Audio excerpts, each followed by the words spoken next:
नमस्कार दोस्तों, AIBCA TV में आपका स्वागत है। और आज हमारे इस कार्यक्रम में चर्चा का विषय है शासन प्रशासन एवं न्यायपालिका में पिछड़े वर्ग की समुचित भागीदारी रोकने हेतु मेरिट के नाम पर धोखाधड़ी। शासन प्रशासन एवं न्यायपालिका में पिछड़े वर्ग की समुचित भागीदारी को रोकने के लिए मेरिट के नाम पर धोखाधड़ी, इस विषय पर आज हम चर्चा करेंगे। और हमारे बीच में इस चर्चा को करने के लिए परम आदरणीय प्रकाश कुमार जी जो है दिल्ली सुप्रीम कोर्ट में सीनियर अधिवक्ता हैं, और उसके बाद आदरणीय राजेंद्र साहू जी जो सुप्रीम कोर्ट नई दिल्ली में सीनियर अधिवक्ता हैं, और आदरणीय परम सम्मानित गणपति मंडल जी जो सामाजिक एक्टिविस्ट हैं, सोशल एक्टिविस्ट हैं, और जिला बक्सर में बिहार में डिस्ट्रिक्ट कोर्ट में आप प्रैक्टिस करते हैं। और आज हम चलते हैं इस विषय पर विस्तार से चर्चा करने के लिए। सबसे पहले मैं इस विषय पर आप लोगों को बताना चाहता हूं कि मेरिट क्या है और मेरिट किस प्रकार बहुत सारे लोगों को प्रभावित करती है।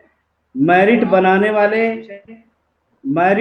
वाले और मेरिट बनाने वालों का जो समूह है वो किस प्रकार से मेरिट बनाता है, और जिनके अंदर मेरिट का डंका पीटा जाता है। जैसे आप समझिए कि भारत में जो है जितनी भी प्राइवेट कंपनियां हैं और जितने भी जो है उद्योग धंधे हैं, उनके जो चीफ एग्जीक्यूटिव्स हैं वो सारे के सारे जो है एक ही घर खानदान के लोग हैं, तो वो भी मेरिट की बात करते हैं। और जो है खेती करने की योग्यता, जैसे किसान मजदूर के पास है और जमीन का मालिक कोई और है, इसी तरह से उद्योगों में काम करने वाले व्यक्ति कोई और हैं और जो है उसके मालिक कोई और है। इस विषय पर हम आज जो है चर्चा करेंगे कि शासन प्रशासन एवं न्यायपालिका में पिछड़े वर्ग की समुचित भागीदारी रोकने हेतु इस मेरिट के नाम पर जो धोखाधड़ी इस देश में चल रही है, होती रही है, ऐसे लोगों के द्वारा जो चालाक और इस तरह के लोग हैं, जो एक खास वर्ग के लोग जो है इस व्यवस्था पर काबिज हैं, जो इस पिछड़े वर्ग को उनकी आबादी के हिसाब से समुचित भागीदारी देने में आनाकानी करते रहे हैं। और इस पर आज चर्चा करने के लिए मैं ले चलता हूँ आदरणीय प्रकाश जी के पास। प्रकाश जी, आज हम आपसे जानना चाहेंगे कि शासन प्रशासन में पिछड़ा वर्ग की समुचित भागीदारी रोकने हेतु मेरिट के नाम पर जो धोखाधड़ी की जा रही है, इसके बारे में आपका क्या कहना है सर जी? आदरणीय प्रकाश कुमार जी, सबसे पहले आपको डॉक्टर साहब बहुत बहुत धन्यवाद, एक ऐसा मंच बनाने के लिए, एक ऐसा पोर्टल बनाने के लिए जहां इस देश का वंचित तबका, चाहे वो किसी भी धर्म से हो, किसी भी जाति, किसी भी उपजाति, किसी भी क्षेत्र से हो, वो अपनी बातचीत रख सकता है। मेरी बधाई को आप स्वीकार करें। आप और आपकी टीम को शत शत नमन। तो जो आज की चर्चा का विषय है कि कैसे पिछड़ों के मेरिट को रोका जा रहा है, हम लोग मोटा मोटा दो बात समझें। जीवन जीने के लिए या तो आप नौकरी करेंगे या उद्योग धंधा लगाएंगे या फिर पेशेवर बनेंगे, किसी पेशा में जाएंगे। हम नौकरी को पकड़ के चलते हैं। आजादी के बाद से ही दो तरफा तलवार पिछड़ों को, SC ST को कमजोर कर रहा है। एक, या तो हम आपको आरक्षण नहीं देंगे या उसको कम करेंगे। आरक्षण नहीं देंगे, इस पर एक चर्चा हम लोग परसों कर चुके हैं, मैं उसको दोहराऊंगा नहीं। जो दूसरा पहलू है कि हम आपको आरक्षण कम देंगे। एक नैरेटिव मीडिया ने, इस देश के सभी मंत्रालय ने, सभी विभागों ने, सभी संस्थानों ने गढ़ा है, एक नैरेटिव को गढ़ा है कि SC ST OBC का कोई भी कैंडिडेट जनरल से फॉर्म नहीं भर सकता है, जनरल से नौकरी नहीं ले सकता है। और सबसे बड़ी कमाल की बात है कि 85% समाज के जो पढ़े लिखे लोग हैं, शिक्षक है, प्रोफेसर है, डॉक्टर है, इंजीनियर है, बहुत हद तक बहुत से वकील हैं, वो भी यही मान के चलते हैं। जो लोग आरक्षण पे काम नहीं किए हैं या चीजों पे काम नहीं किए हैं, वो भी अधिकांश शिक्षक है, प्रोफेसर है, डॉक्टर है, इंजीनियर है, तो वो यही मान के चलते हैं कि हम ये जो वंचित तबका है ये जनरल से फाइट ही नहीं कर सकता है। आरक्षण के क्षेत्र में जो सबसे ज्वलंत केस आया था 1992 में इंदिरा साहनी में कि हम ये जो वंचित तबका है, डॉक्टर साहब मैं कंटिन्यू करूं ना? ज्वलंत केस आया था 1992 में इंदिरा साहनी में तब तक मैं कंटिन्यू करूं ना? हेलो, अच्छा, हाँ ठीक हाँ, है शुरू कीजिए। जी। तो सर मैं बता रहा था हेलो। कि इंदिरा साहनी के केस में सुप्रीम कोर्ट ने बड़े ही स्पष्ट शब्दों में कहा है कि अगर कोई कैंडिडेट आरक्षित सीटों पर फॉर्म भरता है, आरक्षित सीटों के रिजर्व कैटेगरी के बच्चों को जो सुविधाएं मिलती हैं, जो रिलैक्सेशन मिलता है, उसका लाभ लेते हुए अगर वो नौकरी में जाता है तो वो जीवन पर्यंत आरक्षित सीट का कैंडिडेट ट्रीट किया जाएगा और वो जनरल की कोई भी सुविधा नहीं ले पाएगा। लेकिन फिर उसी केस में फिर यह भी स्पष्ट किया गया है कि अगर SC ST OBC का कोई भी कैंडिडेट जनरल सीट पर जनरल तरीके से फाइट करके जनरल मेरिट से नौकरी को लेता है, तो वो चाहे फिर पोस्टिंग की हो या दूसरे किसी प्रमोशन का इशू हो, आप उसको रिजर्व कैटेगरी के कैंडिडेट की तरह ट्रीट नहीं करेंगे। आप उसको वही तवज्जो देंगे, आप उसको वही प्राथमिकता देंगे जो एक जनरल कैटेगरी के बच्चों को मिलता है। Indira Sawhney constitution bench judgement था, हम सभी जानते हैं। दूसरा कॉन्स्टिट्यूशन बेंच जजमेंट आया 1995 में RK सभरवाल के केस में। उस पे भी सुप्रीम कोर्ट ने बड़े ही स्पष्ट शब्दों में इसी चीज को दोहराया है कि किसी भी हालत में ये इंप्रेशन नहीं जाना चाहिए कि 49.5 जो रिजर्व कैटेगरी है SC ST OBC में, ये तीनों इसमें फाइट करेंगे और बाकी के लोग मैं 50 में फाइट करेंगे। इसका मतलब एक इनडायरेक्ट रिजर्वेशन जनरल कैटेगरी के लोगों को मिल गया 51.5 में, 50.5 में। ऐसा नहीं है। कोर्ट ने अलग अलग जजमेंट में बहुत ही स्पष्ट तरीके से कहा है कि जनरल कैटेगरी का जो वैकेंसी है, जिसको ओपन वैकेंसी कहते हैं, जिसको जनरल कैटेगरी का वैकेंसी कहते हैं, उस पे जो लोग भी फॉर्म भरेंगे, उसकी जो भी मिनिमम क्वालिफिकेशंस होगा, उसका जो भी डिमांड होगा, प्री है, मेंस है, इंटरव्यू है, अगर आप उसको क्रैक करके अपना सर्विस निकाल पाते हैं तो आपको रिजर्व कैटेगरी रिजर्व कैटेगरी की जो जातियां होती हैं SC ST OBC के, इनके होने के बावजूद, चूंकि आपने अपने मेरिट से नौकरी लिया है, जनरल के मेरिट से नौकरी आपने लिया है, तो आपको जीवन पर्यंत जनरल कैंडिडेट ट्रीट किया जाएगा। अब साथियों, ये जो धोखाधड़ी की बात है, धोखाधड़ी में मिस रिप्रेजेंटेशन, धोखाधड़ी में चीजों को गलत ढंग से समझाना भी आता है। इस देश के जितने भी मंत्रालय हैं, जितने भी PSU हैं, अगर आप कोर्ट में जाइए, रिपोर्ट्स को देखिए, तो सैकड़ों, हजारों, लाखों मुकदमा आपको हाई कोर्ट में, डिस्ट्रिक्ट कोर्ट में, ट्राइब्यूनल्स में, ऊपर के कोर्ट्स में पेंडिंग मिलेगा, जहां पर आपको सही समय पे प्रमोशन नहीं दिया गया, आप मेरिट से फाइट करते हैं जनरल से, लेकिन आपको जनरल ट्रीट, आपको रिजर्व ट्रीट कर दिया गया है। तो इस तरह से हम लोग नौकरी की बात करें। अब आप उद्योग धंधे पे आ जाइए, मैं 2 मिनट में मैं उसको भी मैं कंक्लूड कर दूंगा कि हम सभी लोग जानते हैं कि मछली कौन मारते हैं, लेकिन तालाब का ठेका किसे मिलता है? उसके लिए क्वालिफिकेशन आप इतना टफ कर दीजिए कि गरीब मछुआरा तालाब ले ही नहीं पाए। हम सभी लोग जानते हैं कि मिट्टी का दिया, सुराही, घड़ा, मिट्टी का बर्तन कौन बनाता है, लेकिन आप उसको आप किसी गरीब उस कौम के लोगों को आप मिट्टी ही मत लेने दीजिए, आप उसको चाक की ट्रेनिंग ही मत लेने दीजिए, आप उसको सस्ता बिजली मत उपलब्ध कराइए, वहां पर इतना सारा आप फॉर्मेलिटीज पैदा कर दीजिएगा कि वो चाह के भी गरीब कुम्हार वहां चीजों को नहीं ले पाएगा। अब आप चले जाइए दूसरे चीजों में, खेती में आप जब तक किसान खेती कर रहा था, MNC कंपनी नहीं घुसी थी, आपने कहा था कि इंटर स्टेट ट्रांसफर नहीं होगा, दुनिया भर के नियम कानून थे। जैसे ही आपने कॉन्ट्रैक्ट फार्मिंग का कानून लाया, अभी 10 दिन पहले की यह बातचीत है, आपने खेती को इस तरह से चेंज कर दिया है कि आज खेती एक आम किसान के लिए हानिकारक सौदा हो गया है और बड़े बड़े MNC के लिए कॉन्ट्रैक्ट फार्मिंग जो एक बार में 10,000 20,000 एकड़ पे खेती करते हैं, उनके लिए बहुत सहूलियत हो गया है। अगर आप महाराष्ट्र, गुजरात प्रदेश की बात करें तो वहां पर समुद्र में मछली मारते हैं। अब वो जो बोट है वो 20-20 लाख रुपए का, गरीब मछुआरा कहां से वो बोट ला पाएगा? ना आप उसको लोन देते हैं, ना आप उसको ट्रेनिंग देते हैं। इस तरह से भारत के सभी क्षेत्र में यही अन्याय हो रहा है। जी जी जी जी जी, ये आपने सही बात कही सर। अब जो है मैं ले चलता हूँ आदरणीय गणपत मंडल जी के पास। सर जो है पिछड़े वर्ग को शासन प्रशासन एवं न्यायपालिका में रोकने के लिए जो मेरिट का जो हवा खड़ा किया जाता है, अभी इसको करके एक षड्यंत्र के तहत जो है ना मेरिट मेरिट कर करके चिल्लाया जाता है।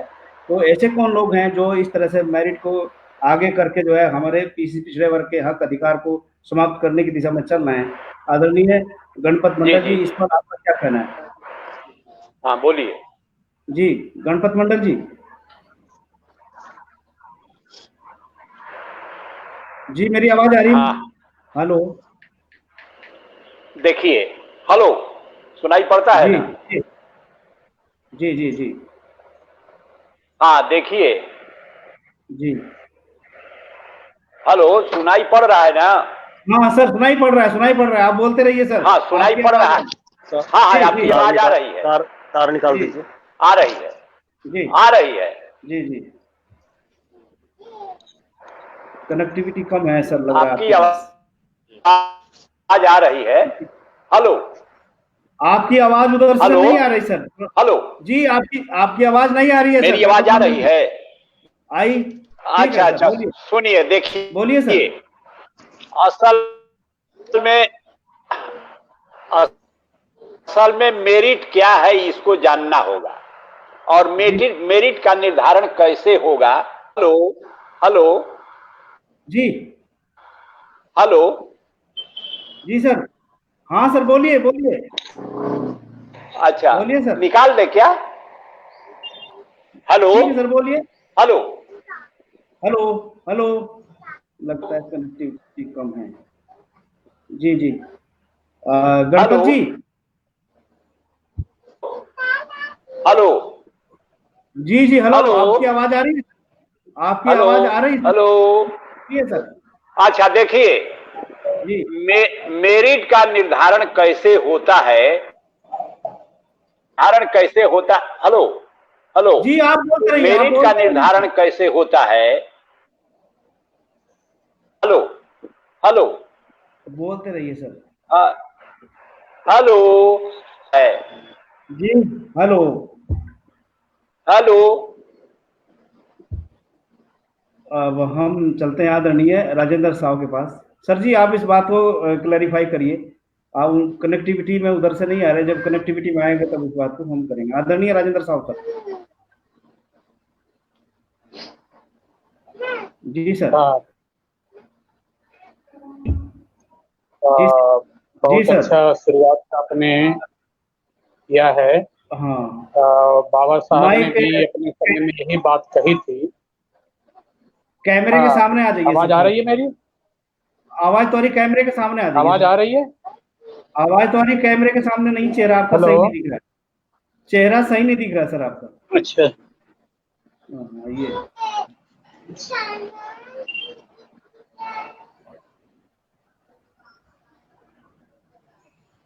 जी जी जी। ठीक है कैमरा मेरा? थोड़ा सा और, हाँ, ये बस बस हाँ, इतना का। ठीक है कैमरा। हाँ ठीक है कैमरा, ठीक जी है, ठीक है। चल जाएगा। ठीक। हाँ, जी जी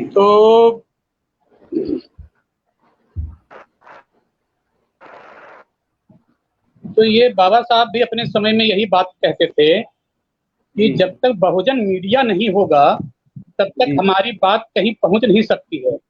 जी और उन्होंने भी अपनी मीडिया के सबसे पहले मूक नायक नामक अपना न्यूज़पेपर निकाला था उन्होंने। जी जी तो जब तक आपका मीडिया नहीं होगा आपकी बात आगे जा नहीं सकती है। और जी इस दिशा में आपने एक बहुत अच्छा जी प्रशंसनीय कार्य किया है कि अपने लोगों की बात अपने लोगों तक कैसे पहुंचे। और ऐसे जी माध्यम को खड़ा करने के लिए आपको मैं बहुत बहुत साधुवाद देता हूँ, बहुत बहुत धन्यवाद देता हूँ आपको। जी आपने जैसे बात की कि शासन प्रशासन न्यायपालिका में किस तरह से रोक लगाने का षड्यंत्र किया जा रहा है ओबीसी एससी एसटी के लिए। जी तो इन्हीं चीजों को अब मैं थोड़ा सा आप देखिए संवैधानिक बात अगर करूं तो जी आर्टिकल 14 कहता है इक्वलिटी बिफोर लॉ। जी कानून के नजर में सबको जो है बराबर करना है। जी अब एक बात आप देखिए कि अगर एक गड्ढा है उसके बगल में ऊंचा टीला है तो दोनों में समानता मतलब समतल करने के लिए सीधी सी बात है कि टीले को काट करके गड्ढे में डालना पड़ेगा। जी जी तो गड्ढे में डाले टीले को काटेंगे तभी बराबर होंगे तभी समतल होंगे। जी अगर कोई कहे कि नहीं आप जितना मिट्टी गड्ढे में डालेंगे उतना मिट्टी ही टीले पर लाके डालो तो ये क्या कभी गड्ढा और टीला बराबर हो सकेगा? तो दोनों में कहीं ना कहीं एक को काटना पड़ेगा दूसरे में डालेंगे तभी बराबर होगा। एक मैंने आपको सुबह फोटो भी भेजा था उसमें एक स्टेडियम में है जिसमें 3 बच्चे खड़े हैं। अगर मैं मान लूं कि वह स्टेडियम का दीवार जातिवाद है और लंबा बच्चा जो है वह एक सवर्ण है और बीच वाला पिछड़ा है, और अगर साइड वाला तो सीधा सीधी दिख रहा है, दीवार को देख नहीं पा रहा है जो छोटे कद के लड़के हैं, तो उसके लिए जो है जो सबसे छोटे कद का लड़का है उनके नीचे 2 स्टूल दिया गया है, बीच वाले में 1 स्टूल दिया गया है, और जो लंबा वाला है उसको स्टूल नहीं दिया गया, तो तीनों बराबर हिसाब से दीवार को देख रहे हैं। तो बराबर करने की यही तरकीब जो है होता है, इक्वलिटी बिफोर लॉ भी इस तरह से लागू होता है। तो बाबा साहब ने जो 15(1) में, 16(2) में और 29(2) में प्रावधान किया है कि जाति, धर्म, क्षेत्र, भाषा, रंग और लिंग के आधार पर कोई तरह का भेदभाव नहीं करेंगे, इसका मतलब है कि सदियों पुरानी भेदभाव जातिगत रंग भेद के नाम पर और लिंग के और जन्मस्थान के नाम पर हो रहा था, उसको कहते उन्होंने ये निगेटिव डिस्क्रिमिनेशन है, यह निगेटिव डिस्क्रिमिनेशन बंद होना चाहिए। और इसीलिए वो लिखते हैं प्रोहाइबिशन, 15 जो आर्टिकल है उसमें वर्ड यूज करते हैं prohibition, prohibition of casteism, prohibition of racism, prohibition of communalism, नहीं, prohibition of sexism, prohibition of regionalism, ये चीज है वो प्रोहाइबिट करते हैं। इसीलिए उसको कहा जाता है कि नेगेटिव डिस्क्रिमिनेशन को रोका जाए, और आर्टिकल 1 है वो 15(1) दिया गया है या 16(2) दिया गया है या 29(2) दिया गया है, किस पर्पज से दिया गया है? उन्होंने कहा जो सदियों बिछड़े हैं और वंचित हैं उनको बराबरी पर लाने के लिए हमें एक पॉजिटिव डिस्क्रिमिनेशन लाना पड़ेगा। उसके लिए 15(4), 16(4) का प्रावधान उन्होंने किया कि जब तक हम इनको देंगे नहीं तब तक ये आगे निकलेंगे कैसे, बराबर आएंगे कैसे? तो बराबरी के लिए एक पॉजिटिव डिस्क्रिमिनेशन, जिसको अफर्मेटिव एक्शन भी कहा जाता है बाहर के देशों में, वो व्यवस्था हमारे 15(4), 16(4) में है। अब जब बात आप कह रहे हैं किस तरह षड्यंत्र किया जा रहा है, तो वाकई ये पहले दिन से जो है संविधान के जो रखवाले हैं, जिनको दिया गया जिम्मेवारी संविधान की रक्षा का, वो बार बार यही काम कर रहे हैं कि संविधान को वो लागू करने के बजाय वो अपने मतलब कि बदलना था उनको, अपने आप को, लोगों को बदलना था, लेकिन वो क्या कर रहे हैं, संविधान बदल रहे हैं। तो वो बाबा साहब बार बार कहते हैं इसको लागू करने के चरित्र में, व्यवहार में बदलाव होनी चाहिए, तभी ये संविधान कामयाब होगा, तभी ये कारगर होगा। लेकिन इन्होंने क्या किया, अपने को बदलने के बजाय संविधान को बदल रहे हैं, जिसकी वजह से संविधान को इन लोगों ने फेल कर दिया है, चाहे वो न्यायपालिका हो या कार्यपालिका हो या विधायिका हो, इन तीनों ने सिर्फ संविधान को फेल करने में लगा हुआ है। खुद अपने पास नहीं हो पा रहे हैं तो संविधान को फेल कर रहे हैं, खुद फेल हो रहे हैं। इसको नाकामियों छिपाने के लिए वो सब फेल करने में लगे हुए थे। ये चीजें हैं, आपको 2-4 एग्जाम्पल, जब संविधान लागू हुआ तो है वेली बारी मानते तो पूर्वी बंगाल में, पूर्वी पाकिस्तान में, तो उसके लिए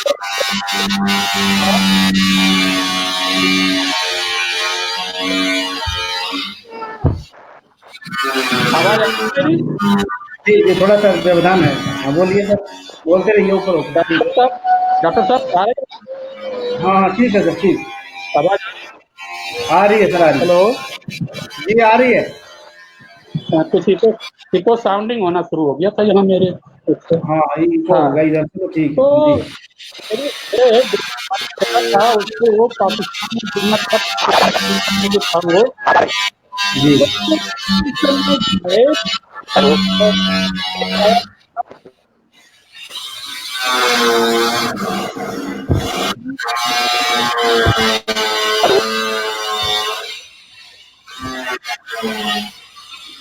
जी इस संविधान को समझ नहीं पा रहे हैं हमारे जजेस, और वो कहते हैं कि ये जो है हमारा है हेलो। जी जी जी, थोड़ा सा आवाज थोड़ा तो प्रस्तावना को ये लोग कई बार तो पार्ट ही नहीं मान रहे थे। फिर जी इनको जब बाद में पता चला कि हम मांग कर रहे हैं, जी तो ये गोलकनाथ केस का दूसरा बाद में केस आया कि नहीं, ये जी सर, राजेंद्र सर, मैं 1 मिनट आपको जो है वो यहाँ रोकना चाहता हूँ सर। मैं फिर गणपति मंडल साहब के साथ जाना चाहता हूँ, थोड़ा तब तक इको भी ठीक हो जाएगी। मेरिट की हाँ हाँ बात हाँ आप कर हाँ। रहे थे, गणपत मंडल जी मेरिट की बात कर रहे थे। सर थोड़ा सा बताइए कि मेरिट कौन बनाता है, क्या बनाता है, ये कुछ बता रहे थे आप सर, गणपत मंडल जी, मंडल साहब, मंडल जी कुछ बता रहे थे, मेरिट कौन बनाता है, कैसे बनाता है। हेलो।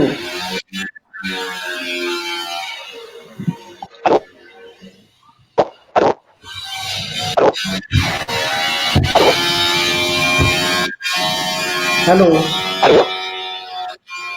जी, कनेक्टिविटी कुछ थोड़ा सा ज़्यादा परेशान कर रही है सर आपको। जी सर। हेलो। मैं चाहूँगा सर गणपति मंडल साहब, अगर दूसरा मोबाइल हो तो उसमें एक बार खोलने का प्रयास करें। जी सर, कंटिन्यू करिए राजेंद्र सर। वहाँ पर प्रॉब्लम।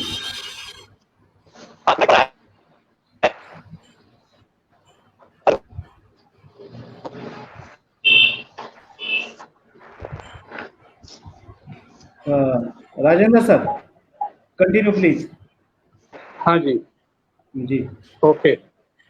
तो मैं बात यही कह रहा था कि न्यायपालिका जो है अपनी जो अ, अ, की है वो मेरिट को छुपाने के लिए वो कहीं न कहीं उल्टा इसका दोषारोपण ओबीसी एससी पर डाल रहा है। कई आप जी जजमेंट देख लीजिए, जजमेंट में एक ही जजमेंट का कई बार आया है, कुछ गलत इधर बोल रहा है, कुछ उधर बोल रहा है। तो खुद कोर्ट का ही कोई स्टैंडर्ड जजमेंट नहीं आ पा रहा है। तो कोर्ट का ही मेरिट में बहुत बड़ा अभी अभाव है, जिसकी वजह से ये और लोग जो ओबीसी एससी एसटी सफर कर रहे हैं इसकी वजह से। अब जैसे आपने अभी एक दो एग्जाम्पल जैसे आया कि भाई अभी हमारे साथी प्रकाश जी ने बताया भी कि जो है मेरिट पर किस तरह से ये कुछ जजमेंट की बारे बताए, और उन्हें एक सिंपल से मैं बात कहूंगा कि भाई अब मैंने अभी इक्वलिटी की बात की तो कंसेशन और रिलैक्सेशन जो दिया गया था वही था कि भाई सर, टीले कैमरे को के और सामने, गड्ढे।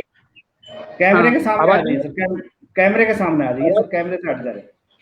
अच्छा कैमरा कट रहा है। हाँ कैम, हाँ ये जी जी जी तो ये मैं कह रहा था आपको कि जो है ये लोग बार बार वही बात करते हैं कि इक्वलिटी की बात ये नहीं करके ये बार बार कहते हैं कि अ, जो सभी लोग बराबर हैं, मतलब कि छुआछूत को भी मानते हैं और फिर बराबर भी कहते हैं ये हैं। जी तो इस जी तरह की समस्या है। अपने कंसेशन और रिलैक्सेशन की बात कह रहा था, तो जी वही है, ये दिया गया है कि जो टीले को कम करके गड्ढे को भरना है। तो जी वो जो नीचे तबके के लोग हैं, जो पिछड़े लोग हैं, जब तक जी उनको कंसेशन या रिलैक्सेशन आप नहीं देंगे तो वो जी जनरल लोगों के साथ कम्पीट कैसे करेगा। तो जी कम्पीट करने के लिए उनको प्रोविजन देना पड़ेगा, इस तरह का रिलैक्सेशन देना पड़ेगा, तभी जी वो आपसे आगे बढ़ेंगे। अच्छा, जी जहाँ जी तक मेरिट की बात आ रही है, मेरिट का मतलब इन लोगों को अभी तक नहीं समझ में आया है। अगर आप 3 घंटे के कंपटीशन में जो बैठता है उसको मेरिट मान रहे हैं, तो यूनिवर्सिटी में और बोर्ड में जो फर्स्ट डिवीजन कर रहा है, जो फर्स्ट क्लास कर रहा है, यूनिवर्सिटी टॉप कर रहा है, तो वो क्या चीज है। जीवन जी के 15-20 साल तक जो पढ़ाई कर रहा है उसको डिग्री दे रहे हैं, सर्टिफिकेट दे रहे हैं, क्या दे रहे हैं, वो मेरिट दे रहे हैं या कुछ और दे रहे हैं। तो जी मेरिट जी का मतलब होता है यूनिवर्सिटी बोर्ड द्वारा दिया गया डिग्री सर्टिफिकेट जो भी है वो उसका मेरिट है। फिर जी आप कोई भी कंपटीशन लेते हैं 3 घंटे का, तो उसमें लिखते हैं कि मिनिमम क्वालिफिकेशन ये होना चाहिए। जी चाहे आप पीजीटी ले लीजिए तो एमकॉम और प्लस उसका चाहिए भाई, बीएड चाहिए। सीट आप लेते हैं टीजीटी का लेते हैं तो ग्रेजुएशन प्लस उसका बीएड चाहिए। प्रोफेसर के लिए आप पूछते हैं कि आप PhD होइए, MA होइए, प्लस में नेट क्वालिफाई होइए। एक जी लेते हैं जज बनने के लिए आप LLB खोजते हैं, मेडिकल के लिए MBBS खोजते हैं डिग्री के लिए। तो जी इस जी तरह का क्वालिफिकेशन है, यही तो मेरिट है। आप जी। कह रहे हैं कि जो 3 घंटा में जो नंबर लाए वो मेरिट है, वही मेरिट है। ये पढ़ा क्यों रहे हैं, यूनिवर्सिटी चला क्यों रहे हैं, बोर्ड करके बना क्यों रखे हैं, लोगों को 20 साल और 15-20 साल बर्बाद क्यों कर रहे हैं लोगों के, वही 3 घंटा में उनका मेरिट करने दीजिए थे। और उसके बाद भी कि इनको इतना नंबर लाना चाहिए उसके कट ऑफ पॉइंट में। अरे कट ऑफ आपने एक मिनिमम क्वालिफिकेशन मेरा फिक्स कर दिया है, तो मिनिमम क्वालिफिकेशन के हिसाब से जो मेरा उसमें मेरिट आ ही गया, तो मेरी रैंकिंग कोई भी हो उससे क्या फर्क पड़ता है। ये तो कट ऑफ पॉइंट उसके लिए लागू होगा जो जनरल कैटेगरी में है। रिजर्व कैटेगरी की तो कोई भी रैंकिंग जा सकती है, कोई भी कट ऑफ जा सकती है, क्योंकि उसके पास ऑलरेडी मेरिट है, कट ऑफ पॉइंट में उसका मेरिट काम करे, जो डिग्री मिली हुई है। जी जी कंपटीशन का मतलब होता है कि अगर कोई 2 यूनिवर्सिटी का टॉपर है या एक ही यूनिवर्सिटी के बहुत सारे फर्स्ट डिविजनर हैं, तो उनमें किनको मेरिटोरियस माना जाए। अब 1000 वैकेंसी में 1 लाख फर्स्ट डिविजनर हैं, तो किसको लिया जाए, इसीलिए कंपटीशन लिया जाता है। तो कंपटीशन होता है मतलब जो मेरिट है उसका ऑर्डर ऑफ मेरिट बनाना। हम मेरिट की रैंकिंग करते हैं और 1000 तक जिसकी रैंकिंग आएगा वो कहलाएगा, उसमें आ जाएगा कंपटीशन में। लेकिन ये कुछ और बता रहे हैं, कुछ और करते हैं ये हैं? तो आपको जनरल कैटेगरी के लोगों को आप उसकी मेरिट बना लीजिए, आप रिजर्व कैटेगरी के अलग मेरिट बना लीजिए, उसका कट ऑफ क्या जाता है इससे क्या लेना देना आपको। उसके बाद मिनिमम क्वालिफिकेशन। तो मेरिट को ये लोग समझ नहीं पा रहे हैं, डिफाइन नहीं कर पा रहे हैं, और इसको आड़ में ये षड्यंत्र कर रहे हैं कि ये लोग को किसी तरह से खारिज किया जाए, किसी तरह इनको हटाया जाए, आने नहीं दिया जाए। और आ भी जाते हैं, के साथ संस्थानों में क्या दुर्व्यवहार हो रहा है ये भी छुपी हुई बात नहीं है। अब SC के बच्चों का संस्थानिक हत्याएं भी होने लग गई हैं। वहाँ के प्रोफेसरों को किया जा रहा है कि तुम कैसे आ गए, कैसे कम्पीट कर गए। तो ये सारे हटकंडे अपनाए जा रहे हैं, सिर्फ उनको मेरिट को दबाने की बात नहीं है। तो आपको वहाँ रहने भी नहीं किया जाएगा। ये सारे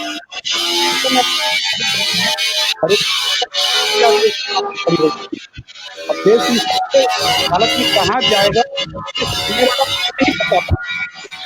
अभी मैं इतनी बात रखता हूँ, थोड़ी फिर आगे राउंड में मौका मिलेगा। जी जी बहुत बहुत धन्यवाद। जो है मंडल साहब, अगर आवाज आ रही हो मेरी तो आप उस बात को क्लैरिफाई करिए, मेरिट कौन बनाता है, मेरिट बनती कैसे है, जिस सवाल को आप खड़ा कर रहे थे मंडल साहब। जी मंडल साहब, मंडल साहब की आवाज नहीं आ रही। जी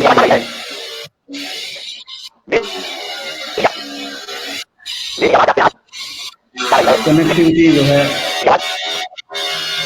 सर, ये लीड निकाल करके मोबाइल सामने रख लीजिए, जो अच्छा रहेगा। ये लीड निकाल करके मोबाइल, ओहो इतनी इम्पोर्टेंट बात भूल गए हैं। जी सर, ये लीड निकाल करके सीधे मोबाइल ऐसे ले लीजिए सर।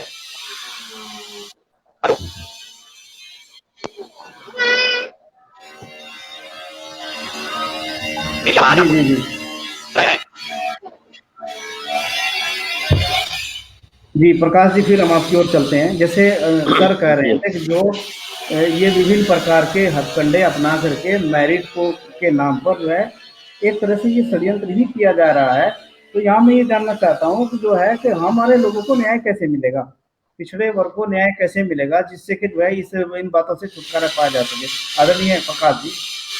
जी डॉक्टर साहब, जैसा अभी हमारे बड़े भाई राजेंद्र भाई साहब कह रहे थे कि संस्थानों में, मैंने कोर्ट के जजमेंट की बात की कि आरक्षण क्या है और कोर्ट किस परिस्थिति में आपको जनरल ट्रीट करता है।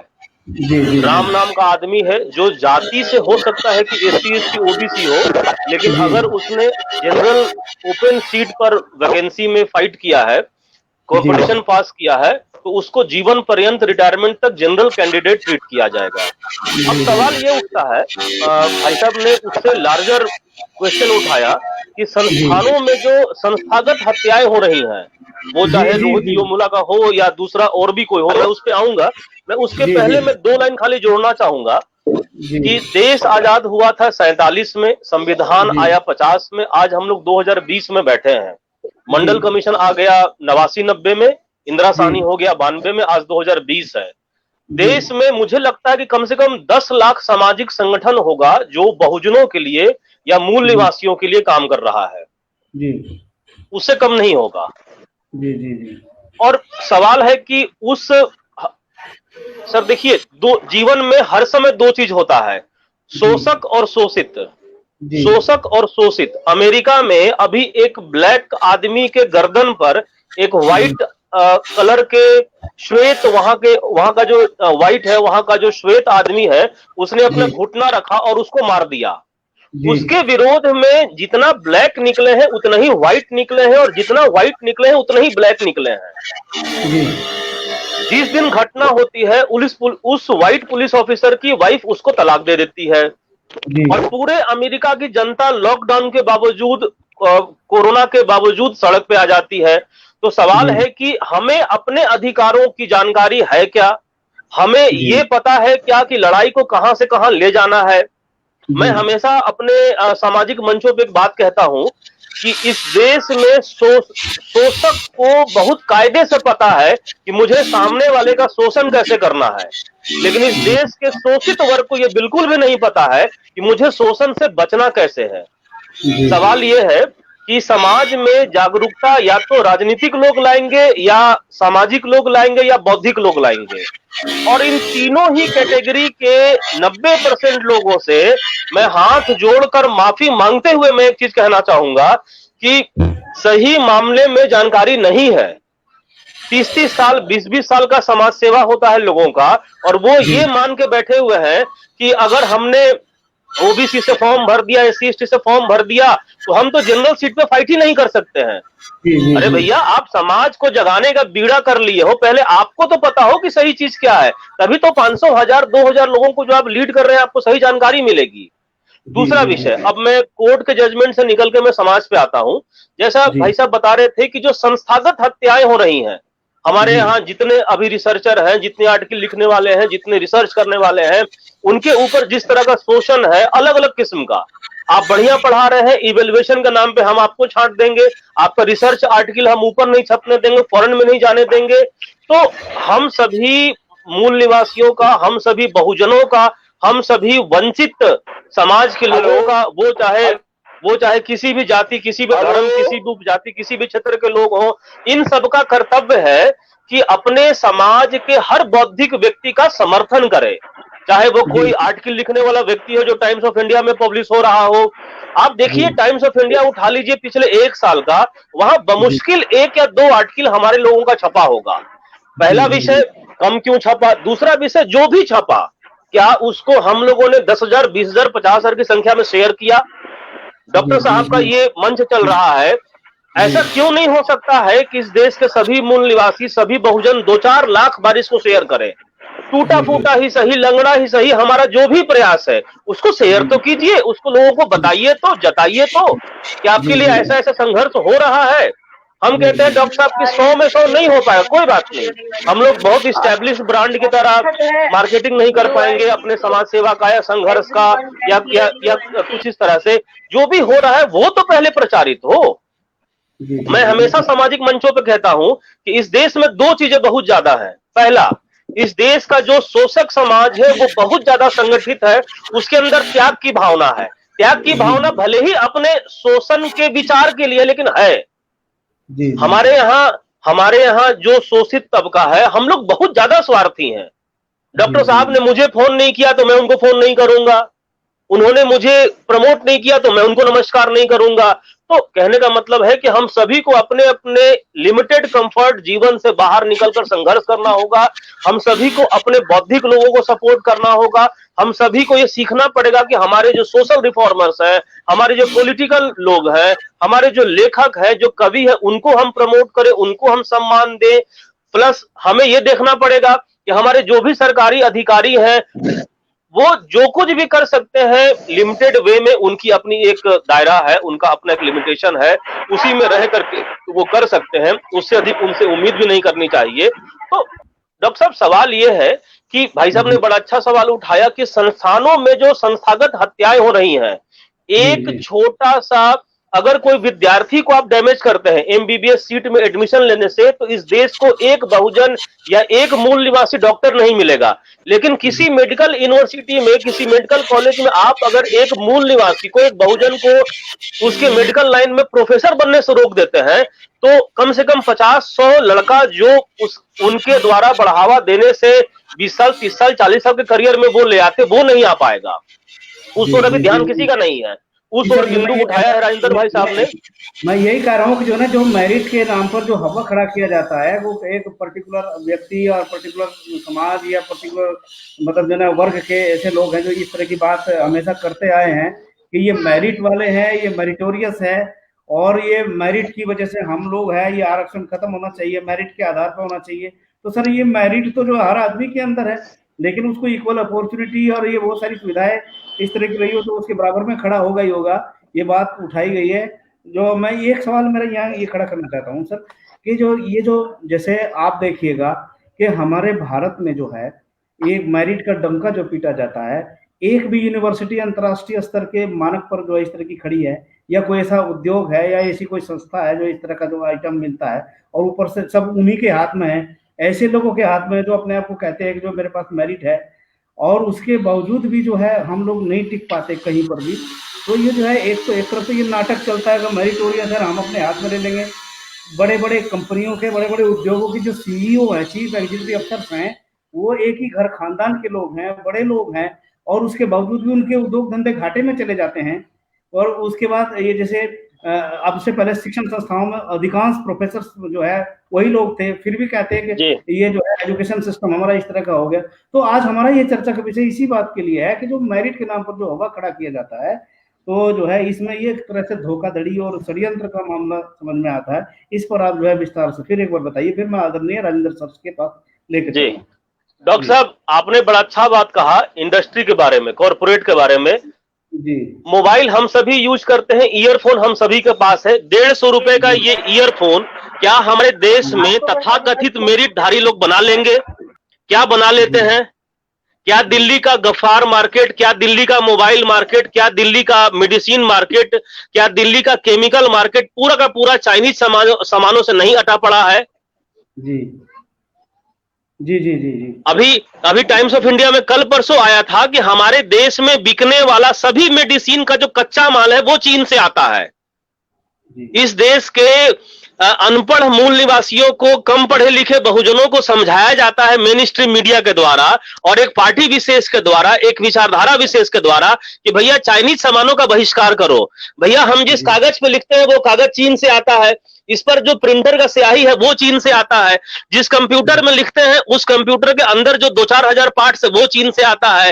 मोबाइल में अभी आपके कोई खराबी अगर हो जाए और चीन से अगर कंसाइनमेंट नहीं आ रहा है 6 महीना के लिए, तो आपका सर्विस प्रोवाइडर कहता है कि वकील साहब अभी 2 महीना रुक जाओ, चीन से सामान नहीं आ रहा है, अभी हम आपको नहीं रिपेयर कर पाएंगे। तो जिस व्यवस्था में ये लोग कहते हैं कि आप में मेरिट नहीं है, ठीक है, हमने मान लिया हमारे में मेरिट नहीं है। खेती करते हैं हम, हमारे में मेरिट नहीं है। मछली पकड़ते हैं हम, हमारे में मेरिट नहीं है। सब्जी उगाते हैं हम, हमारे में मेरिट नहीं है। चमड़ा से जानवर के चमड़ा को सुखा करके प्रोसेस करके सदियों से जूता चप्पल बनाते हैं हम, हमारे में मेरिट नहीं है। सब कुछ करते हैं हम। आप क्या करते हैं? भीख मांगते हैं, सामने वाले को बेवकूफ बनाते हैं और बहुत बड़े मेरिटधारी बनते हैं। आज भी सभी केंद्रीय मंत्रालय के जो पहले 5 या 10 या 20 लोग हैं वो उसी 15% के लोग से आते हैं। सभी प्राइवेट कंपनी का जो policy decision, top policy decision जो बॉडी है, जो कमेटी है, वो इन्हीं 15 लोगों से है। तो आप तो एक ईयरफोन तो बना ही नहीं पाए आज तक। आपका जी, जी, ईयरफोन जी, साहब चाइना से आता है, आपका कंप्यूटर का सारा इक्विपमेंट जो है कोरिया और पता नहीं कहां कहां से आता है, और आप बात करते जी, हैं जी, मेरिट की। दूसरा चीज, जी, मेन स्ट्रीम मीडिया तो हमारा नहीं है ना, आपका मीडिया इस जी, बात को रिपोर्ट करता है कि ओबीसी का कट ऑफ कई सरकारी नौकरियों में जनरल से ऊपर चला गया है। उस समय मेरिट जी, कहां जी, चला गया आपका? जी, जी, जी, जी, कई जी, जी, मेन स्ट्रीम मीडिया आपका है, आपके मेन स्ट्रीम मीडिया रिपोर्ट करती है कि मेडिकल का जो नीट का जो एग्जामिनेशन होता है 7 जी, या 10 या 15 नंबर ला करके लड़का और लड़की को जो उस 15 कैटेगरी से जो आते हैं उनको एमबीबीएस में एडमिशन मिल रहा है। उस समय मेरिट जी, कहां जाता है आपका? कहीं जी, भी जी, जी, डॉक्टर मैं साहब यही किसी भी शहर की जो टाउन प्लानिंग होती है उसके टॉप कमेटी में यही 15 लोग होते हैं, यही 15 वाले होते हैं। तो जब कहीं जी, कोई जी, फ्लाईओवर गिरता है, जब कहीं कोई सिस्टम बेकार होता है, जब कहीं कोई आप फ्लड कंट्रोल नहीं कर पाते हैं, तो उस समय जी, आपका मेरिट कहां चला जाता है? जी, जी, जी, जी, जी, बिल्कुल सही कहा आपने। फिर आएंगे हम प्रकाश जी आपके पास। तो गणपत जी मंडल जी, अगर मेरी आवाज आपके पास जा रही हो थोड़ा सा, फिर से आपके पास में चलता हूँ, इसी बात हाँ बोलिए, पर। गणपत मंडल जी। आपकी आवाज रही है। हाँ बिल्कुल सर, आपकी भी आवाज आ रही आपकी, है, बोलिए। हाँ हाँ, आपकी आवाज आ रही है, मेरी आ रही है कि नहीं? आ गई सर, आ गई, आ गई। चलिए बहुत। तो सबसे मैं आपको बताऊंगा, और आप जो इतना मेहनत कर इसके लिए देना चाहूंगा। जी, मेरा मानना है कि मेरिट बिल्कुल ही वाहियात चीज है। जी, संविधान ने हमारे लिए मेरिट की बात कहा ही नहीं। ये मेरिट बाबा साहब ने तो कहा था ना, संविधान सभा में अपने अंतिम वाचन में बाबा साहब ने कहा था जी, कि संविधान विधान चाहे जितना अच्छा हो या बुरा हो, अगर लागू करने वाले लोग अच्छे हैं तो बुरा संविधान भी, बुरा विधान भी सही साबित होगा, अच्छा साबित होगा। जी, और ठीक जी, इसका जी, उल्टा भी। जी, हमारा कहना है कि पहले तो इनकी नीयत देखी जाती है। मेरिट तो एक रोड़ा है हमें रोकने के लिए। जी, अब हमें रोकते क्यों है इसको देखना जरूरी है तमाम लोगों को। जी, हमें रोकते इसलिए हैं कि हमें वो अपना भाई नहीं समझते हैं। हिंदू हिंदू तो कहते हैं लेकिन हमें अपना भाई नहीं समझते। हम जी, तो कहते हैं हमें बड़ा भाई मत समझो, हमें जी, बराबरी का भाई भी मत समझो, हमें छोटा भाई मान लो। लेकिन जी, जब ही छोटा भाई मानेगा तो हमारे आरक्षण को दुगना बढ़ा देगा। जी, लेकिन वो छोटा भाई नहीं बढ़ाता है। अब जहां मेरिट की बात आती है तो मेरिट तो डॉक्टर राम मनोहर लोहिया की दो मेरिट प्राप्त की जाती है, एक पढ़कर और एक व्यवहार से। जैसे साथी ने कुम्हार का उदाहरण दिया, डॉक्टर लोहिया ने कहा था कि हम पढ़ लिया किताब में कि साइकिल में एक हैंडल होता है, दो चक्का होता है, एक पैडल होता है, घंटी होती है। एक पैर को ऊपर करके साइकिल पर चढ़ जाइए और फिर साइकिल को चलाते जाइए, घंटी बजाते जाइए भीड़ को देख करके। जी, ये सब पढ़ लिया। अगर प्रश्न आया है परीक्षा में कि साइकिल कैसे चलाई जाती है तो हम लिख देंगे तो फर्स्ट आ जाएंगे, 10 में 9 मिल जाएगा। जी, लेकिन क्या इससे साइकिल चला लेंगे? जी, डॉक्टर लोहिया कहते हैं कि जब तक साइकिल पर चढ़ाएंगे नहीं, साइकिल को डगराएंगे नहीं, धक्का नहीं देंगे, उसका टखना फूटेगा नहीं, तब तक उसको साइकिल चलाने नहीं आएगा। तो ये हमें रोकने के लिए क्या करते हैं? हमें रोकने के लिए मेरिट की बात कह के हमके दरकिनार कर देते हैं। यही समझना है। बाबा साहब ने एक और बात कहा था जी, कि वोट का अधिकार, जब राउंड टेबल कॉन्फ्रेंस से लौटे थे तो उन्होंने कहा था शेड्यूल कास्ट कॉन्फ्रेंस में कि देखो जी तुम्हारे लिए हम कुछ नहीं लाए, लेकिन एक चीज लाए हैं जो अमोघ अस्त्र जैसा है, जिसे तुम चलाना सीख जाओगे तो तुम अपनी सारी व्यवस्था को बदल लोगे, सारे बिगड़ी बना लोगे। क्या? वोट का अधिकार। और वोट का अधिकार मतलब एक व्यक्ति का एक वोट की एक कीमत। राजा हो या रंक हो, रानी हो या मेहतरानी हो। साथियों, हम कहना चाहते हैं हम तमाम लोग, आज ऐसी बात नहीं है कि लाखों लोग नहीं हैं जो इस बात को हम समझते हैं। ये नहीं कहना है अब तो ये हमको ये देने के लिए तैयार नहीं है। उस परिस्थिति में हमको और आपको क्या करना होगा? जी जी जी सब मार रहे हैं। 2000 में एक भी इधर 47 गो हुआ है, 13 पॉइंट रोस्टर लागू कर दिया। 13 पॉइंट रोस्टर 47 गो प्रोफेसर की बहाली किया, इधर लागू किया 13 पॉइंट रोस्टर, जो रिजेक्ट कर दिया सुप्रीम कोर्ट ने। और सुप्रीम कोर्ट कहा कि चूंकि पहले का एडवर्टीजमेंट था इसलिए लागू करो। अरे भाई, पहले का एडवर्टीजमेंट था, बाद में उसको अल्ट्रा वाइड डिक्लेयर कर दिया गया, तो फिर इसको लागू क्यों? तुम फिर से एडवर्टीजमेंट निकालो। देखिए, हम आप तमाम लोगों से कहना चाहते हैं, माननीय सुप्रीम कोर्ट के वकील साहब हैं, ओम शाह जी हैं, राजेंद्र जी हैं, ये तमाम लोग जो लोग हैं, हम कहना चाहते हैं कि गंभीरता से सोचने की बात है। अब आपको 23 तक आपको नाली का कीड़ा बनने के लिए बाध्य कर दिया जाएगा।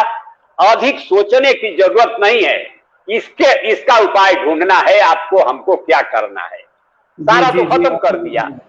मेरिट नाम की चीज, उसके लिए अभी तो एक चीज कहते हैं मेरिट। सुनिए, आप जो आप कहते हैं तो मेरिट को तो पहले कहा कैंडिडेट्स आर नॉट अवेलेबल, शुरू में जब संविधान लागू हुआ। फिर कहा candidates are available but they are not suitable. फिर कहा, अब कह रहा है कि मेरी रिजर्व कैटेगरी के लोग रिजर्व कैटेगरी में ही रहेंगे। चीफ जस्टिस एक केजी बालाकृष्ण साहब हुए थे, उन्होंने 10 में एक ऐसा जजमेंट दे दिया कि 50% रिजर्वेशन उनके लिए सुरक्षित हो गया। Ramesh versus union of India के मामले में उन्होंने कहा। तो अब बताइए, 50% उनको रिजर्व दे दिया, रिजर्व कर दिया, उसमें अब आपको नहीं जाना है। शायद हमारे साथी लोग जानते होंगे, यूपीएससी दो लिस्ट अब तैयार करता है। एक लिस्ट जो मेरिट में हमारे समाज के लोग आते हैं, उनको कहता है कि चाहो तो बढ़िया पद पाने के लिए तुम रिजर्व कैटेगरी में जा सकते हो। अगर 20 उधर से बढ़िया पद पाने के लिए रिजर्व मेरिट कैटेगरी से रिजर्व कैटेगरी में आता है, तो रिजर्व कैटेगरी में जो 20 चुने गए थे, सिलेक्ट किए गए थे, उनको छांट दिया जाता है। और जो मेरिट कोटा में 20 खाली हुआ है, उसको दूसरी लिस्ट जो सामान्य वर्ग की लिस्ट है, सवर्ण की लिस्ट है, उससे भरता है। आपको हमको सोचना है, वो देने के लिए आपको तैयार नहीं है, आपको अपनी बराबरी में रखने के लिए तैयार नहीं है। वो मेरिट का एकदम फालतू वाहियात चीज है हमारी समझ से। और मेरिट का कहा बाबा साहब ने कहा, ये तो हमारी हिस्सेदारी है, भागीदारी है साहब। तो अब इसके लिए उपाय हम सबको मिल करके ढूंढना है कि इसके लिए क्या उपाय है। तो हम लोगों को अब ये बहुत अच्छा है कि आप इस तरह का चला रहे हैं।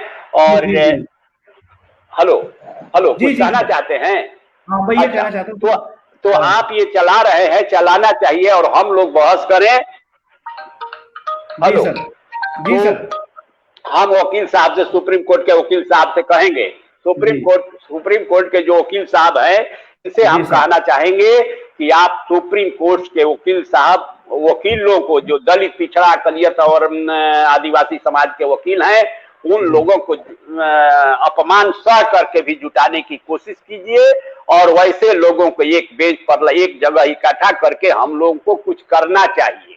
इस तरह से नहीं होगा। अब आपका लड़का हमारा लड़का, आपका पोता हमारा पोता, अब नाली का कीड़ा बन करके रहेगा। मेरिट पर यही हमारा कहना है कि मेरिट नाम की कोई चीज नहीं है। मेरिट पर जो आपने कहा कि मिनिमम क्वालिफिकेशन जो हमारा है, उस पर हमारी भागीदारी दो।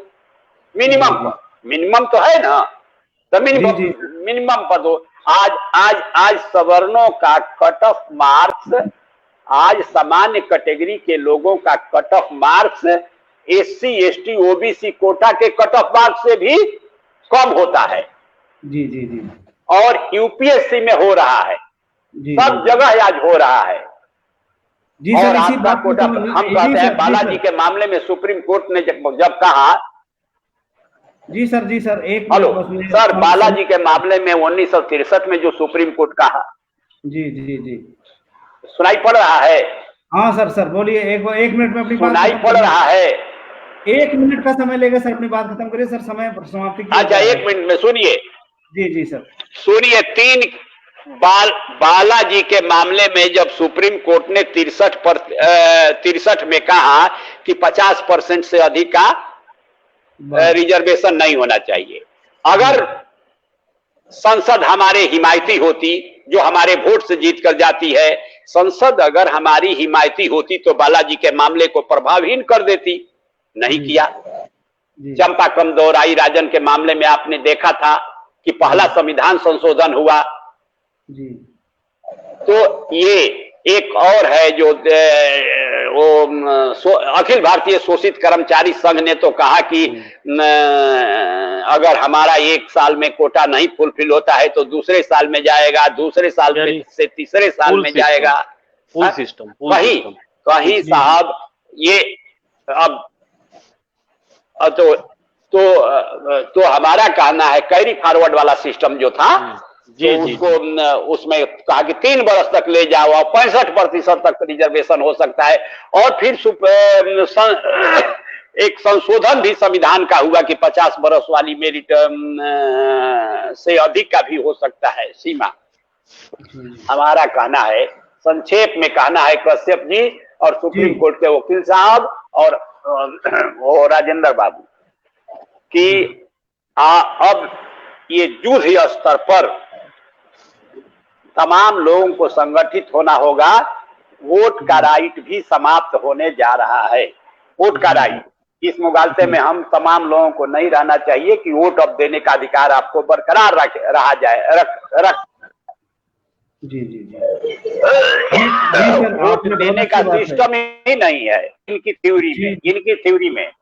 जी सर, अब हम राजेंद्र सर के पास चलते हैं। सर, इसको समराइज करते हैं, 15 मिनट का समय आपको देंगे हम सर जो है, और ये सारी बातों को समेटते हुए इस मेरिट पर आप जो है फिर विस्तार से चर्चा करिए, आदरणीय मंडल साहब की बातों को संज्ञान में लेते हुए, और एक जो नया फैसला आया है सुप्रीम कोर्ट का, उसको भी इसमें शामिल करते हुए, जो कल ही का फैसला है। तो इन बातों को सबको समेटते हुए सर जो है आप इसको पूरी बात अपनी कहिए, आदरणीय राजेंद्र सर जी। हाँ, थैंक यू डॉक्टर। ठीक नहीं हो रहा है एकदम। अभी हमारे जो बुजुर्ग साथी हमारे जो बताए हैं, एडवोकेट गणपति मंडल जी ने, बहुत अच्छी बातें उन्होंने भी रखी है अपनी। देखिए, ये मेरिट अब जो है, ये लोग जो अब नंगे हो चुके हैं मेरिट में। पहले तो कहते थे मेरिट नहीं, अब हम लोग जो है जनरल से मेरिट वाले आरक्षित के मेरिट ज्यादा जा रहे हैं। फिर इनकी मेरिट जो है रिटेन में जो है, ये लोग जब पिछड़ते हैं तो इंटरव्यू में फिर लोगों को दबाना शुरू करते हैं ये लोग। तो इस तरह से अब ये मेरिट का खेला जो है अब नंगा हो चुका है, और भारत में ये मेरिट का सिस्टम नहीं चल पाएगा, क्योंकि भारत में सबसे बड़ी समस्या जो है वो जातिवाद है, वो कभी जा नहीं रही है। और यह जो है न्यायपालिका और कार्यपालिका, जुडिशरी में तो बहुत ही हाई लेवल पर चल रहा है ये। और जाति जब तक रहेगी तो ये मेरिट का सिस्टम यहाँ काम नहीं करेगा। यहाँ सारा चीज अगर कंपटीशन होता कॉलेजियम की जगह पे, अब क्वेश्चन होता कि आरक्षण जो है वो संवैधानिक अधिकार है या नहीं, ये सर नो। तो जो जज साहब ने फैसला दिया कि संवैधानिक अधिकार नहीं है, कंपटीशन में अगर वो लिखते कि ये नहीं है तो हट जाते, वो तो जज भी नहीं बन पाता, तो फिर वो फैसला क्या देता। तो ये कंपटीशन तो आए नहीं है, ये आए हैं कॉलेजियम से। अब कॉलेजियम में सीधे सीधे जातिवाद और भाई भतीजावाद का खेला जम के चल रहा है। तो मेरिट से ये आ कहाँ रहा है, ये खुद मेरिट से तो आए पहले, तो इनकी तो मेरिट तो नंगा हो चुका है। अब सीधी सीधी बात है कि भारत में लोकतंत्र है और लोकतंत्र में भागीदारी से चलता है। अगर अफ्रीका के लोगों में मेरिट नहीं है तो क्या अफ्रीका जाके वहां शासन करेगा, इंग्लैंड करेगा? तो भारत में अगर मेरिट नहीं है तो भारत के लोग तो शासन करेंगे। तो इसीलिए जो है हर लोगों का पार्टी प्रतिनिधित्व के माध्यम से शासन न्यायपालिका को पड़ेगा। अब और यह 52% है, मंडल कमीशन ने हमारी गिनती करी है ओबीसी की, तो जी 27%, और वो भी क्रीमी लेयर छाट के। तो जी आप जो है 27% क्रीमी लेयर दिए हैं, तो बाकी 25% हिस्सा बचता है, उसको जो जी है क्रीमी लेयर को 52% पूरा किया जाए। जी जी आपने 10% 10% आरक्षण दे दिया है, तो 10% को 10% आरक्षण दे दिया, तो 52% को 52% आरक्षण क्यों नहीं होना चाहिए? जी तो ये जी सीधी सीधी बात है भागीदारी की, और इनकी भागीदारी होनी चाहिए, पूरा 52% होना चाहिए। तो जो बाकी 25% है वो क्रीमी लेयर को दे करके ये झंझट हमेशा हमेशा के लिए खत्म कर देना चाहिए कि जी जी इनका हिस्सा वो खा रहा है, उसका हिस्सा वो खा रहा है। जी ये जी चीज जी खत्म करनी चाहिए। और मैं आपको बहुत बारीक चीज बताऊं कि जी ये सुप्रीम कोर्ट कहते हैं कि एससी एसटी ओबीसी का जो है अमीर लोग जो है गरीब लोगों का हिस्सा खा रहे हैं। तो आप एक बात बताइए कि आज जो है डिस्ट्रिक्ट जज, हाई कोर्ट और सुप्रीम कोर्ट को जज बनना है, जी तो उसके लिए तो जो है 7 लाख रुपए का आईटीआर होना चाहिए। तो जी जिसके पास 7 लाख का आईटीआर होगा, 5 साल का मतलब 35 लाख रुपया अगर इनकम है 5 साल में, तो आप जी डिस्ट्रिक्ट कोर्ट में और हाई कोर्ट में जज बनेंगे। तो जी इसका मतलब है कि जुडिशरी में गरीबी के लिए मतलब नहीं है, वहां फिर अमीर ही बनेंगे। जी तो जुडिशरी में जब बात आती है गरीबों की, तो इनकम टैक्स देखा जाता है, वहां जी क्रीमी लेयर नहीं देखा जाता है। वहां तो यहाँ मैंने क्रीमी लेयर लगाया जाता है, और यहाँ पर आप क्रीमी लेयर लगा रहे हो एससी एसटी ओबीसी में। जी तो एक तरफ तो वहां पर आप कह रहे हो कि हम गरीबों को घुसने नहीं देंगे, और यहाँ जी कह रहे हो कि अमीर हिस्सा खा रहे हैं। तो जुडिशरी में जी जो अमीर खा रहे हैं उसको कैसे रोका जाएगा? तो वहां भी तो जी ये जी चीज देखने की बात है। जी जी एक जी बात बिल्कुल सही। आपको मैं कहूंगा, जो जी संविधान का परिमल कहता है कि जी हमारा जो लक्ष्य है संविधान जी का, वो है जी न्याय, हिंसा, स्वतंत्रता और भाईचारा। जी तो जब तक न्याय लोगों को नहीं मिलेगा, हिस्सेदारी नहीं मिलेगी, तो न्याय तो मिलेगा ही नहीं, समानता जी होगी नहीं। और जी जब भागीदारी हिस्सेदारी नहीं होगी, तो उसकी आजादी भी खत्म हो गई। और जी आप कहते हैं भ्रातृत्व की बात, भाईचारा की बात, तो बाबा साहब ने कहा बड़ा अच्छा कि देश का मतलब, राष्ट्र का मतलब ज्योग्राफिकल भूभागों से नहीं होता है। जी जी जी अगर आप कहेंगे integrity of the geographical land, तो उससे देश नहीं बनता है। वहां जी पर जी चाहिए unity of individual with dignity. जी तो जब तक लोगों के बीच एकता नहीं होगी, और खास करके डाइवर्स लोग हैं, अनेक तरह के लोग हैं, अनेकता में एकता जब लोगों के बीच नहीं होगा, तो देश नहीं बनेगा। देश बनेगा लोगों से, लोगों की एकता से देश बनता है। तो जी आप जी तो देश के 85-90% लोगों को आप अलग करके, और उस पर जी आप शोषण और शासन की बात करते हैं, और जी फिर कहते हैं ये देश है। कैसा देश है ये? वही जी अब्राहम लिंकन ने कहा था वहां पर अमेरिका में कि I want to see black at every places. जी हर जगह हम देखना चाहते हैं ब्लैक को, और इसलिए वहाँ जी 13% जो 14% ब्लैक है, वो आपको प्राइवेट में भी देखेंगे, बैंक में भी देखेंगे, स्कूल में भी दिखेंगे, पार्लियामेंट में भी दिखेंगे, आपको वो जुडिशरी में भी दिखेंगे। तो जी भारत का 85% क्यों नहीं दिखेगा? उसे भी दिखना चाहिए हर जगह 85%, और ये जी व्यवस्था होनी चाहिए। तो कहीं न कहीं ये जो बैठे हुए लोग हैं, इनकी मानसिकता नहीं बदली है, और उसकी वजह से ये संविधान हमेशा बदलते रहते हैं, और इसी वजह जी से ये देश में जो है समस्या का जी समाधान नहीं हो पा रहा, और जी समस्या जी और विकराल होती जा रही है। सबसे बड़ी समस्या जातिवाद, और वही समस्या सबसे बड़ी चीजों का, सब चीज का जड़ है, और इसको जी खत्म करने से ही सारी समस्या का समाधान होगा। जी जी तो सर, आपने बहुत अच्छी बात कही सर। एक बात पे और प्रकाश डालिए, जो कल जो फैसला आया कि ये मूल अधिकार नहीं है, तो ये बार बार ये इस तरह का देते हैं, एक बार दिया मूल अधिकार है, एक बार दिया मूल अधिकार नहीं है, फिर दे दिया मूल अधिकार है, फिर मूल अधिकार नहीं, बार बार ये इस तरह से यही करते आ रहे हैं। इस पर थोड़ा सा जो है डालिए, ये यही नीट पर। बात आपको जी जी जी जी यही बात अभी मैंने कहा था कि अगर कंपटीशन से ये जज साहब आते, जी हाँ हाँ, उसको क्वेश्चन क्लैरिफाई होता और करिए दोबारा। हाँ हाँ कि जी हेलो, आवाज आ रही जी है? जी सर, आ रही सर, आ रही। आवाज आवाज हाँ ठीक है, आ तो रही। मैं ये कह रहा था कि अगर ये जज साहब कॉलेजियम की बजाय अगर कंपटीशन से आते, और जी अगर क्वेश्चन होता कि जी आरक्षण जो है संवैधानिक अधिकार है या नहीं, हाँ या ना में टिक लगाई, तो जी ये जज साहब अगर ना में टिक लगाते, तो ये जज बनने क्यों जाते? हर एक जी। जज ना बनते तो ये फैसला भी नहीं ऐसा। तो जी, सीधे जी। सीधे इनकी मेरिट में कमी है, ये खुद जी, मेरिट जी, से नहीं आए हैं, इसीलिए जी, दूसरों को इस तरह की बातें कर रहे हैं। ये इनको जी, जी, संविधान पढ़े नहीं, या तो पढ़ना नहीं चाहते हैं। पार्ट जी, 3 संविधान का जो है वो लिखता है मौलिक अधिकार, अब उसमें सीधा सीधी आर्टिकल लिखा हुआ है आपको जो है मौलिक अधिकार में आरक्षण की बातें, जो 15(4) और 16(4) में आरक्षण को डील करता है। तो ये लोग जी, पढ़े हैं या नहीं, सीधी सी बात है ये। अगर जी, बिना जी, पढ़े और ये आप फैसला दे रहे हैं तो सीधे सीधे ये संविधान की हत्या कह सकते हैं, और कुछ नहीं कह सकता हूँ इसको मैं। ये सीधा जी, सीधी दिन दहाड़े संविधान का मर्डर है। जी, जी, जी, जी, बिल्कुल सही कहा। ठीक है सर, आपने बहुत अच्छे तरीके से बात रखी सर। मैं अब फिर इस बात को, इस पूरे डिबेट को समराइज करने के लिए मैं फिर चलता हूँ आदरणीय प्रकाश सर के पास।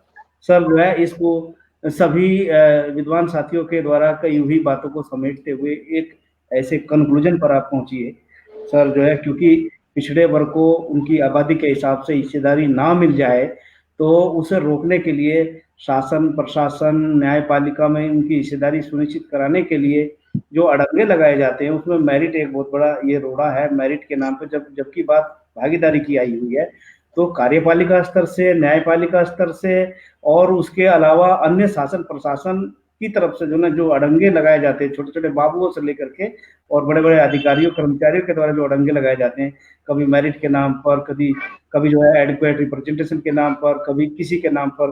तो ये जो आज हमने चर्चा का विषय रखा, इसको आप समेटते हुए सर इस पर कंक्लूडिंग रिमार्क देने का कष्ट करें आदरणीय जो है प्रकाश जी। धन्यवाद डॉक्टर साहब। जी। दोनों बड़े भाइयों का और आपका बहुत अच्छा आज का में योगदान रहा, और कंक्लूजन ये है और समाधान ये है सभी समस्याओं का कि जी, संपूर्ण व्यवस्था परिवर्तन। जब तक जी, यहाँ का शोषित तबका अपने राजनीतिक अधिकारों को नहीं जानेगा, अपनी वोट के अधिकार को नहीं जानेगा, वोट की कीमत नहीं जानेगा, और वो जी, सरकार बनाने की प्रक्रिया में हिस्सेदार नहीं बनेगा, अपनी सरकार नहीं बनाएगा, तब तक जी, कभी भी आपका शोषण करने वाला या तो न्यायपालिका के रास्ते, या तो कार्यपालिका के रास्ते, या तो विधायिका के रास्ते आपको कुछ भी जी, नहीं देने जा रहा है। बहुत सीधी सी बात है। चाहे जी, जी, कहीं भी कोई भी प्रोविजन हो, आपको कुछ नहीं मिलने वाला है। तो हम सभी को ये समझना होगा कि जैसे भी जी, हो, हम सभी को शासन में आना है, सभी के समन्वय से, सभी के सामूहिक योगदान से शासन में आना है। और हम सभी 85 लोग जब शासन में आएंगे, तभी इस 85 के लिए कुछ काम हो सकता है। और बाकी जितना मर्जी पीआईएल कर लीजिए, जितना मर्जी चर्चा कर लीजिए, 70 सालों से यही सब काम हो रहा है, और उसका जी, जी, अंत में रिजल्ट क्या आ रहा है ये हम सभी लोग जानते हैं। तो जी, सारा जी, बीमारी का समाधान सर एक ही है, पूरा पेड़ का जड़ वहां के होता है कि जी, आपको, हमको, सभी लोगों को, सभी शोषित लोगों को, सभी दबे कुचले लोगों को, वंचित लोगों को शासन में आना पड़ेगा, अपनी सरकार बनानी पड़ेगी, संपूर्ण जी, व्यवस्था परिवर्तन की बात करनी पड़ेगी और सत्ता में आना पड़ेगा। उसके जी, अलावा जी, कोई रास्ता नहीं डॉक्टर साहब। जी जी, जी, जी। बहुत बहुत अच्छा है, बहुत धन्यवाद सर, आपने बहुत अच्छी बात कही। तो सर ये अखिल भारतीय पिछड़ा वर्ग एसोसिएशन पिछड़े वर्ग के उत्थान के लिए, उनकी आबादी के हिसाब से उनको हिस्सेदारी दिलवाने के लिए जन जागरण अभियान सहित संघर्ष में काम कर रहा है। तो ये विभिन्न विभिन्न विषयों पर हम लोग चर्चा करते हैं। कुछ जी लोगों को जी ये अच्छा नहीं लगता, कुछ लोगों को अच्छा भी लगता है। तो अच्छा लगने ना लगने से मतलब नहीं, जो सत्य बात है, जी हमारी आबादी 52% है ओबीसी की, और शेड्यूल कास्ट की 15% है, शेड्यूल ट्राइब की 7.5% है। तो शेड्यूल कास्ट को 7.5, शेड्यूल ट्राइब को 7.5% और 15% एससी को संविधान लागू होने से ही मिल गया है, और ये उनका हिस्सा, और ओबीसी को उनकी आबादी के हिसाब से आज तक हिस्सा नहीं मिला है। बहुत सारे रोड़े विभिन्न विभिन्न प्रकार से कार्यपालिका की तरफ से, न्यायपालिका की तरफ से और शासन प्रशासन में बैठे हुए अन्य लोगों की तरफ से जो अड़ंगे हमेशा लगते रहे हैं, उसके जन जागरण के लिए जो है ये हमारा एसोसिएशन काम कर रहा है।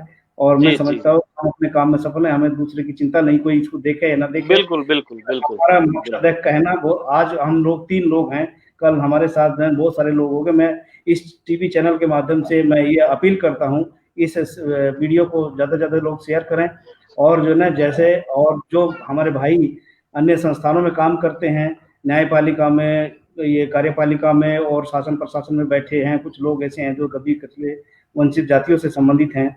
उन लोगों से मेरा निवेदन है कि वो एक गणपत मंडल की कही हुई बात का अनुसरण करें कि एक हो, क्योंकि आज नहीं तो कल ही हमारा वोटिंग राइट्स भी समाप्ति की ओर ही जाने वाला है। तो जब तक हम जगेंगे तब तक देर ना हो जाए, इसलिए जरूरी है अखिल भारतीय पिछड़ा वर्ग एसोसिएशन की इस मुहिम में आप सभी लोग सहभागिता करें। और उसी के साथ साथ मैं आप दोनों महानुभाव का, आदरणीय राजेंद्र साहब सर का, आदरणीय प्रकाश जी का और आदरणीय गणपत मंडल जी का तहे दिल से शुक्रिया अदा करना चाहता हूँ। इसी शब्दों के साथ ये कार्यक्रम ये समाप्त होता है। फिर हम अगले नए विषय के लिए फिर उपस्थित होंगे। सभी को जय भीम, नमो बुद्धाय, जय भारत। Thank you sir. जय भीम, नमो बुद्धाय, जय भारत। धन्यवाद। जय भीम, जय भारत। जय भारत।